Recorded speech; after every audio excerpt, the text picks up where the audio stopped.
Shalom sobat. Sobat, kali ini kita merenungkan Injil Matius pasal 12. Sobat bisa baca perikop lengkapnya supaya lebih paham ya. Ayat 1 sampai 8 ini tentang murid-murid memetik gandum pada hari Sabat.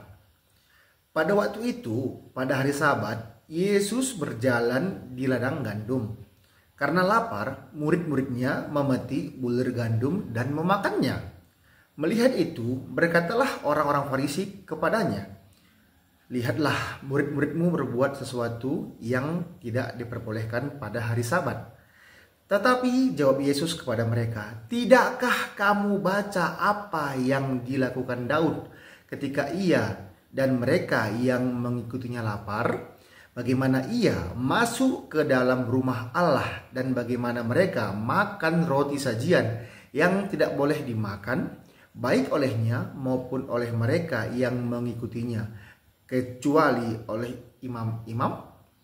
Atau tidakkah kamu baca dalam kitab Taurat bahwa pada hari-hari Sabat imam-imam melanggar hukum Sabat di dalam bait Allah namun tidak bersalah?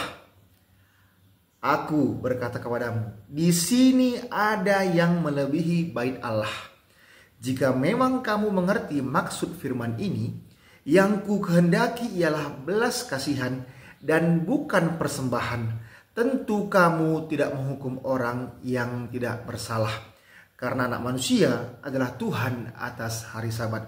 Jadi yang kita renungkan pertama adalah Tuhan Yesus adalah Tuhan atas hari Sabat. Dan yang dikehendaki ialah belas kasihan dan bukan persembahan. Dan kita juga tidak boleh menghukum orang yang tidak bersalah. Nah, jelas ya bahwa Tuhan Yesus Kristus itu melebihi bait Allah. Oke sobat. Ayat 9 sampai 15a ini mengenai Tuhan Yesus menyembuhkan orang pada hari Sabat.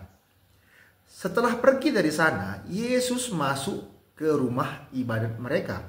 Di situ ada seorang yang mati sebelah tangannya. Mereka bertanya kepadanya, "Bolehkah menyembuhkan orang pada hari Sabat?" Maksud mereka ialah supaya dapat mempersalahkan dia. Tetapi Yesus berkata kepada mereka, "Jika seorang dari antara kamu mempunyai seekor domba dan domba itu terjatuh ke dalam lubang pada hari Sabat, tidakkah ia akan menangkapnya dan mengeluarkannya? Bukankah manusia jauh lebih berharga daripada domba? Karena itu, boleh berbuat baik pada hari Sabat." Lalu kata Yesus kepada orang itu, "Ulurkanlah tanganmu." Dan ia mengulurkannya. Maka pulihlah tangannya itu dan menjadi sehat seperti tangannya yang lain. Lalu keluarlah orang-orang Farisi itu dan bersekongkol untuk membunuh dia. Tetapi Yesus mengetahui maksud mereka lalu menyingkir dari sana. Jadi cerita ini juga mengatakan bahwa Tuhan Yesus Kristus adalah Tuhan atas hari Sabat dan Tuhan Yesus Kristus menyembuhkan orang pada hari Sabat. Dan kita juga harus berbuat baik pada hari Sabat.